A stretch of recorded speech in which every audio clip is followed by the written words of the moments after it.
Como você viu, né, Jericó era a cidade mais fortificada da época de toda aquela região. Que história interessante, né? A Bíblia, ela é interessante dentro dela, ao redor dela, em termos de história. A Bíblia é o livro dos livros, né? E a história bíblica é maravilhosa. Vá anotando aí os tópicos para você ficar por dentro, né, do assunto. Israel atacou os cananeus na época da colheita, mas foram proibidos de comer aquela comida. Está com a sua caneta, seu caderno? Preste atenção nesse tópico aí. Israel atacou os cananeus na época da colheita, mas foram proibidos de comerem daquela comida. Então o ataque de Israel veio sobre Canaã na época da colheita, né? Na época da colheita. Segundo a história bíblica, os cananeus traziam uma maldição vinda de Noé. Você está lembrado daquela maldição que Noé lançou sobre o seu neto, chamado Canaã? Então, a terra de Canaã era justamente a terra do neto de Noé. E essa maldição durou muito tempo. Ela durou em torno de 2000 anos, né? Muito tempo, para se concretizar na vida dos cananeus, que eram descendentes de Canaã. As práticas sexuais daquele povo eram zoofilismo. As práticas sexuais dos habitantes de Canaã era zoofilismo. O que é zoofilismo? Sexo com animais. Eles eram viciados em fazer sexo com animais, tanto homem quanto mulher. Deus, assim que o povo entrou naquela região, Deus proibiu permanentemente essa espécie de sexo, dizendo que era abominação diante deles, e que Israel não fizesse tal coisa, e se fizesse, Israel seria lançada fora daquele local. Aquele povo possuía várias práticas que Deus proibiu que os hebreus fizessem, para que não acontecesse o mesmo com eles. Então, não era só a questão do zoofilismo, né, mas existiam várias práticas que não iam de concordância com Deus, e Deus proibiu permanentemente. E disse mais: se vocês fizerem o que esse povo está fazendo, igualmente sereis expulsos desse local. O ataque, né? O ataque foi diferente. O ataque do povo de Israel a Canaã foi muito diferente. O povo de Israel atacou Canaã de uma maneira diferente. 7 voltas durante 7 dias. Uma volta durante um dia, durante 7 dias. 7 voltas, né? E no 7º dia, 7 voltas em um dia só. Acredito que tal atitude cumpria alguma lei, já que Deus podia fazer cair o muro sem essas voltas todas. Realmente, aqui o que está escrito na apostila é interessante. Essas voltas que o povo deu ao redor de Jericó, ela visava cumprir algum tipo de lei. Não sei se com o mundo espiritual, não sei se com o mundo energético, das energias, ninguém sabe ao certo. Mas só que essas 7 voltas, e durante o 7º dia, dá 7 voltas no dia só, né, e o muro caiu de dentro para fora, está lá, até o alicerce caído, né, é algo extraordinário, né? Mas Deus podia fazer isso sem precisar de tanta volta. Deus olhava assim e dizia: olha, meu servo, e o muro caía. Né? Nada é impossível para Deus. Um estalar de dedo, aquele muro todinho caía de uma vez só. Deus pode derreter a terra de um estalar de dedo. Aquilo ali, né, segundo alguns, cumpriria alguma lei que nós desconhecemos, alguma lei espiritual, alguma lei que nós desconhecemos. O anjo servia a Israel desde do início, desde o deserto. Deus falou para Moisés que um anjo iria acompanhar a nação de Israel. E esse anjo aparece várias vezes, né? Aparece até quando Balaão vai profetizar contra Israel, aparece um anjo lá para defender Israel. E Deus não sabia que Balaão ia profetizar? Por que Deus não matou Balaão de um ataque cardíaco, ou ele caía da jumenta e morria, né? Mas não, o anjo ficou lá, e era o anjo que protegia Israel, dando a entender que existe um anjo para proteger cada nação, e que o anjo de Israel teria uma maior prioridade por causa dos acordos, das alianças que Israel fez com Deus, né? Então o anjo servia a Israel desde o deserto.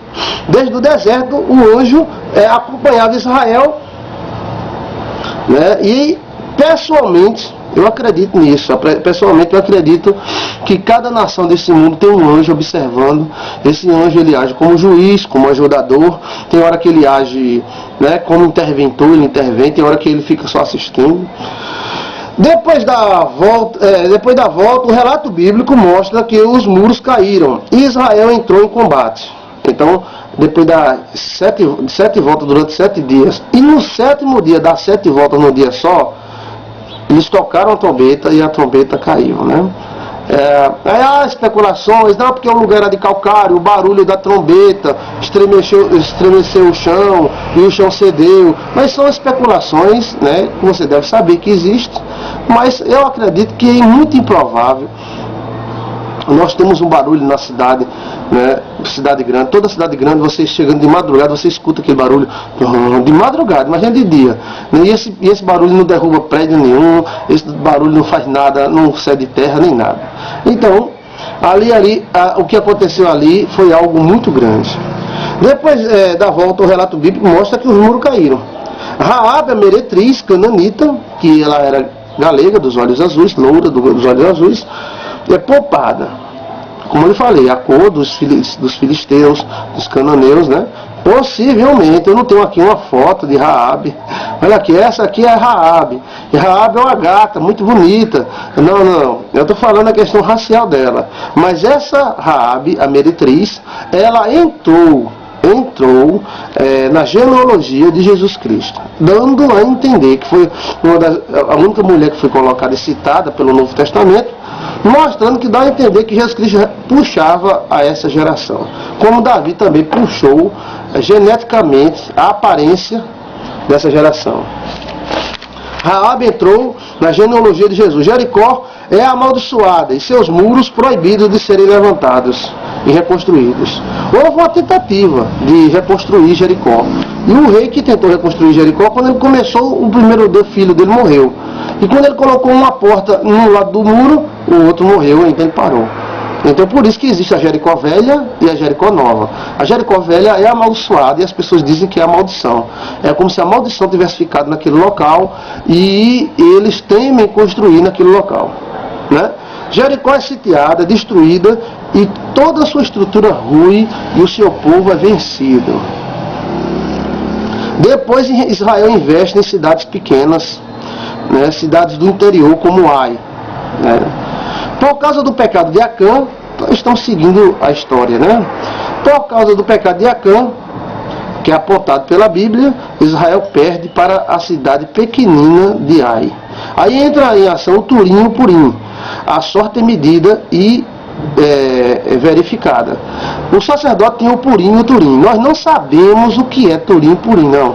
Nós não sabemos essa epístola que havia no peito do sacerdote, né, costurada com linhos de ouro, como a roupa do sacerdote tinha muitas linhas de ouro, feitas de uma maneira maravilhosa, orientada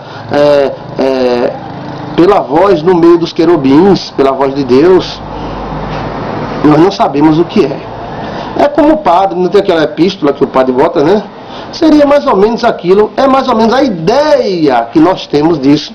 Mas o Purim, ele media a sorte das pessoas. Então, quando Acã pecou, ele mudou a sorte dele e usaram o Purim e o Turim para descobrir Acã, para desmascarar Acã. Quando desmascarou, Acã foi assassinado com toda a sua família, né? E Israel continuou no seu combate contra Ai e venceu a cidade de Ai. As coisas eram reveladas através do Turim e o Purim, mostrando que a sorte pode ser tanto medida, como esse Turim e o Purim, ele era um tipo de equipamento, né, que media a sorte das pessoas. As terras em Israel foram sorteadas, -1. As tribos possuíram a terra via sorteio, né? E eles utilizavam o Turim e o Purim, que estava no peitoral dos sacerdotes. E era coisa rara usar, mas quando usava era certo. Acã é destruído e Israel vence.